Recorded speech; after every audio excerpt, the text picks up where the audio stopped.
Respected Chairman, distinguished guests and speakers, ladies and gentlemen, a very good morning to all of you.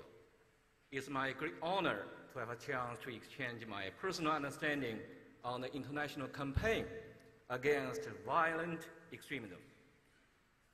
Actually, before coming to the stage, I talked to our Canadian speaker and the Pakistani speakers about the benefit as the first speaker, because I'm not afraid of repeating the kind of viewpoints by other speakers. But anyway, I promise to leave some space for other speakers to address. And although we cannot allow any or permit any space for violent extremism to exist. Okay.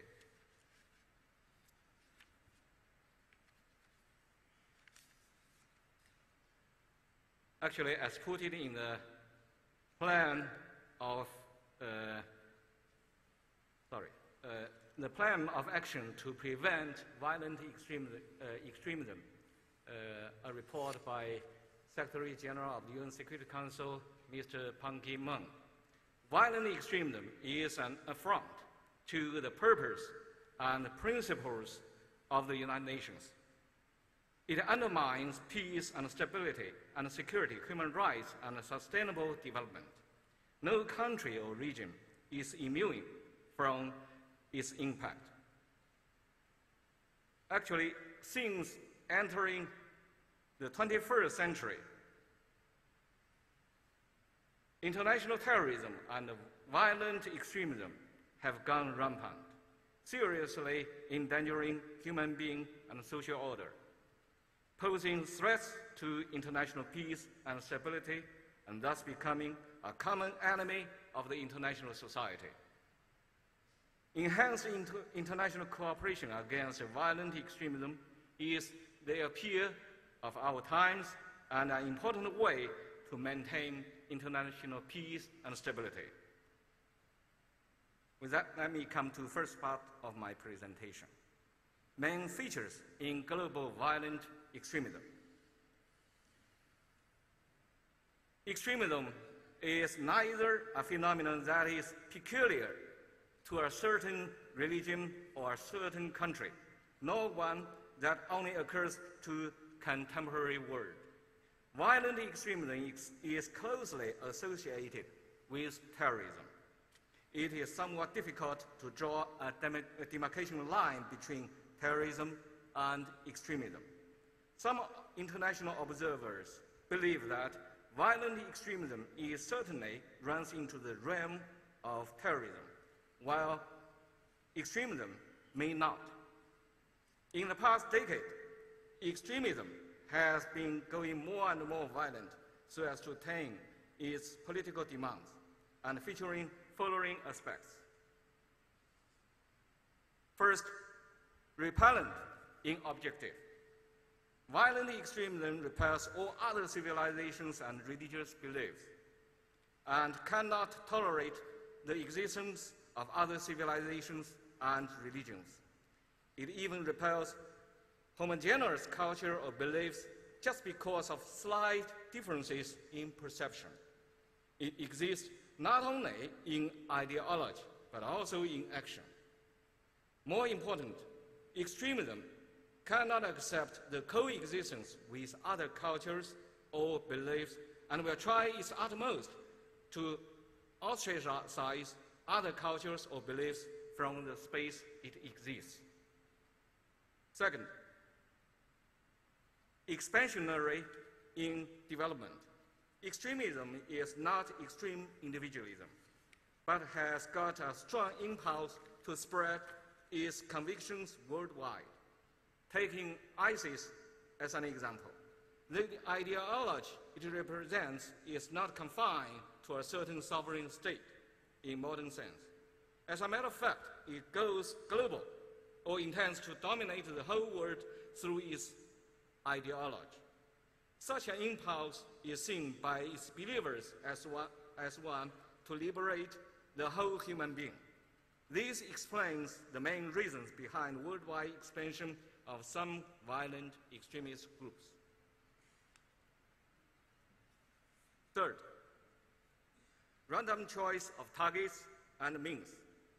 Violent extremism intends to have no fixed target and adopt any way and any means to attain its political and disregard all the norms and rules of game. It can implement violent actions against any target, no matter government institutions or public organizations, no matter servicemen or police, no matter young man or the old and the weak, and no matter its national or foreign citizens. As long as such kind of actions can create a stir or terror or attract public attention. Also, it may avail any means of action, maybe the use of small arms or biological and chemical weapons.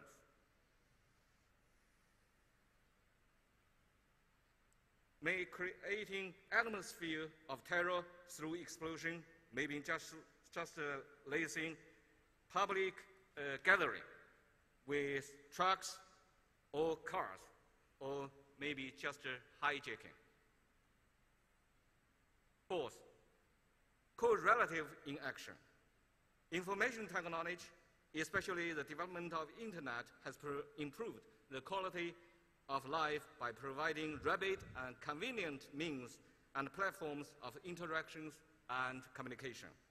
However, the other aspect of such a development is that it can also provide convenient means for violent extremist groups to recruit new members, to interact, to coordinate among different groups.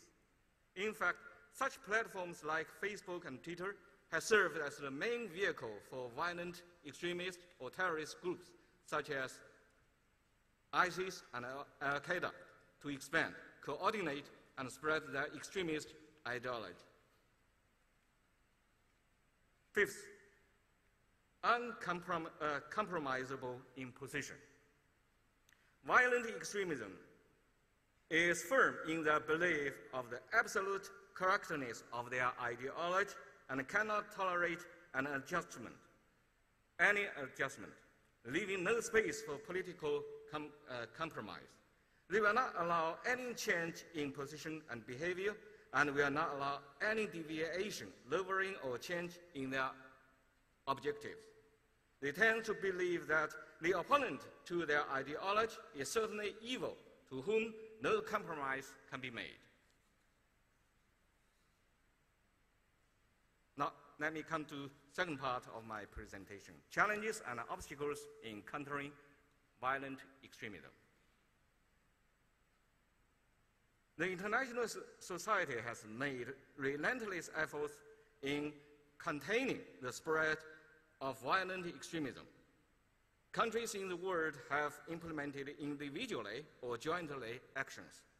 In January 2016, UN Secretary General Ban Ki-moon submitted to the UN General Assembly a plan of action to prevent violent extremism, in which some recommendations on preventing violent extremism were proposed. But yet, there is still a lot of constraints which cast some kind of negative impact upon international cooperation against violent extremism. Namely,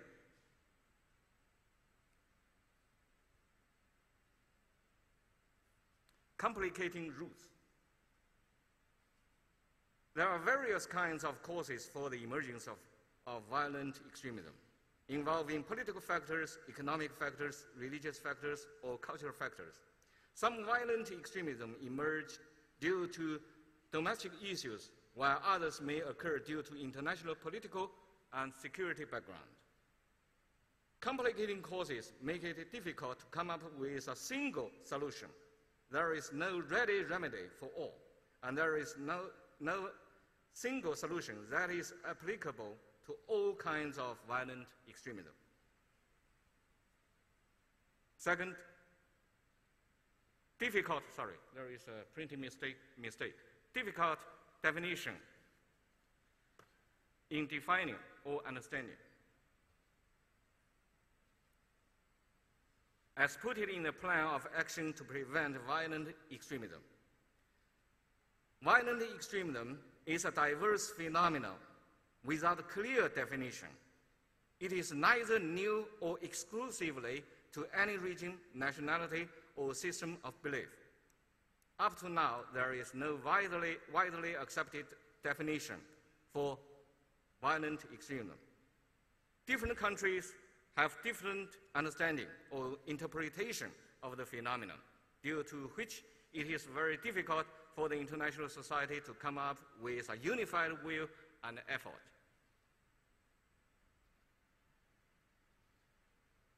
Third, conflicting geostrategic interests among nations. The international society, no doubt, has realized the harm and danger from violent extremism. However, there do exist conflicting geostrategic interests among nations. Some nations try to make use of some groups of violent extremism for short-term interests, such as to seize strategic superiority or to simply to make trouble for its possible rival.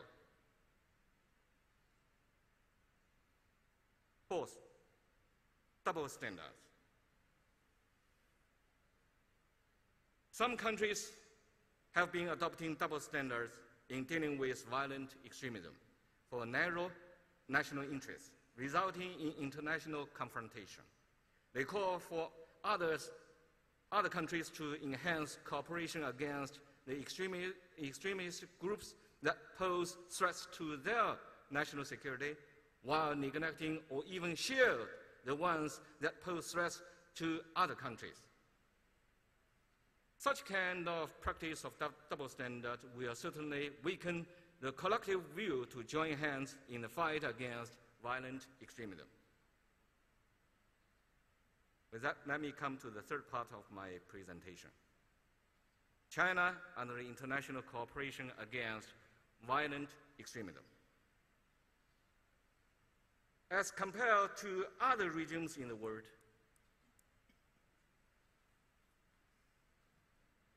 there are very few violent extremist groups in East Asia. The notorious groups include Armed Shrinko, a Japanese doomsday cult, and East Turkestan extremist and separatist groups that have been active in Central Asia and western part of China.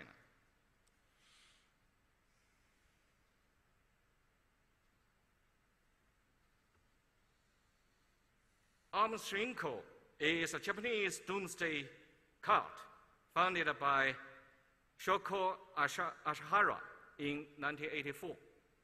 At its peak point of development, it has more than 9,000 Japanese members and 40,000 foreign followers. After its foundation, Armed Shrinko began to engage in a series of crimes and terrorist activities.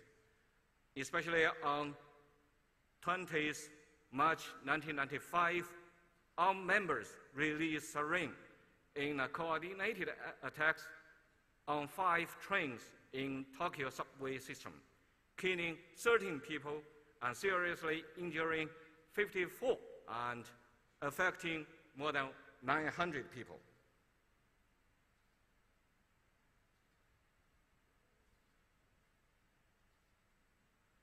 Actually, after the terrorist attack by Arm, the group underwent a period of transformation in it, and it is regrouped under the new name of ARF in the year 2000, and its strength has been seriously weakened presently.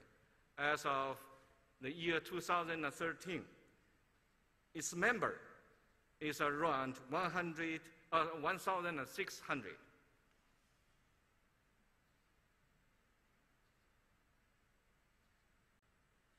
China has been the most affected victim of terrorism and violent extremism. The most notorious groups are East Turkestan separatist forces, as represented by East Turkestan Islamic Movement, or ATIM. The forces have been spreading violent extremist doctrines and committing terrorist crimes, seriously undermining the security of China and Central Asia countries. East Turkestan Islamic Movement is also named East Turkestan Islamic Party. It is one of the most dangerous terrorist groups among East Turkestan separatist forces. Its objective is to establish East Turkestan Islamic State in Xinjiang and Central Asia. It is an important component of the international terrorist group. The main sources of its funding comes from Al-Qaeda. The group has been selecting and recruiting those separatists, violent extremists, and criminals fleeing from Xinjiang of China to Afghanistan. They were then sent back to China and to engage in various kinds of terrorist activities. From 1990 to 2001, the group was involved in more than 200 terrorist activities inside China, leading to 162 deaths and more than 400 injuries. Actually, the group was listed as a terrorist organization by many countries and international organizations, including the UN and the USA and EU. In the past decade, violent extremist groups such as ETIM have continued to conduct terrorist attacks and expand their activities from Xinjiang to other provinces of China.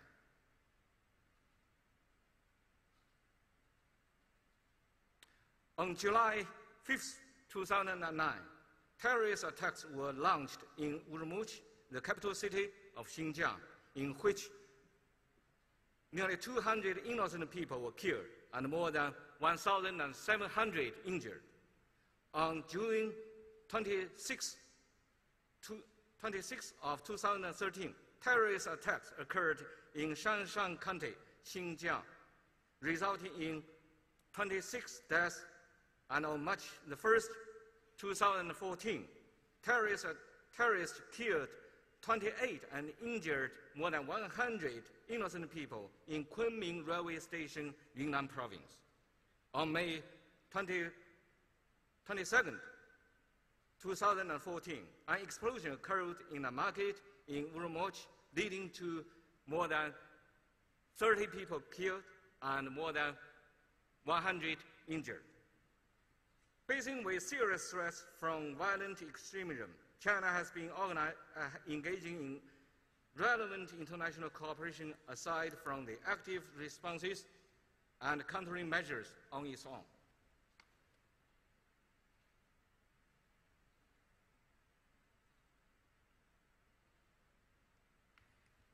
In June 2001, member countries of the Shanghai Cooperation Organization signed Shanghai Convention against extremism, separatism, and terrorism. The convention stipulated related rights and obligations for the member countries, and also come up with some specific plans and measures for cooperation in the field. This year, in June, member countries of SCO, Shanghai Cooperation Organization, signed the Convention Against Extremism, further defining extremism and elaborating policies and measures to be implemented individually or collectively by member countries. Under the framework of Shanghai Cooperation Organization, practical and effective cooperation has been carried out, including information sharing, joint training, joint exercises, and joint education of specialists. China has also joined hands with many other member countries of the international society in the fight against violent extremism and international terrorism. You have 2 more minutes. Okay, sorry. Violent extremism expands beyond border and will endanger global security and order if the international society fails to contain its expansion. So the international society must overcome various obstacles, as I mentioned. First, avoiding double standards and selectiveness.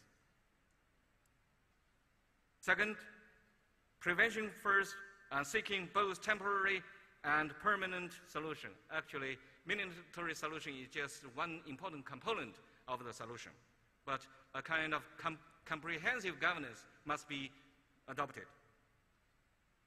Third, give full play to the coordinating and leading role of the international organization, especially the UN and in regional organizations. Fourth, promote stability in relevant regions. Actually, especially in the Middle East, I think actually the lasting conflicts in the Middle East has led to the creation of various kinds of violent extremism. So maintaining peace or find a peaceful solution for the peace in the Middle East is an important solution. Fifth, enhance the dialogue and communication to build trust and confidence among nations. Actually, as I have elaborated, there is some kind of misunderstanding among nations in terms of the definition, in terms of the measures and policies that should be adopted in the fight against extremism. So there should be more dialogue, more communication. Actually, this seminar provides a kind of platform for the interaction among experts or officials from different countries. I should express my heart thanks for the host for that aim. Okay.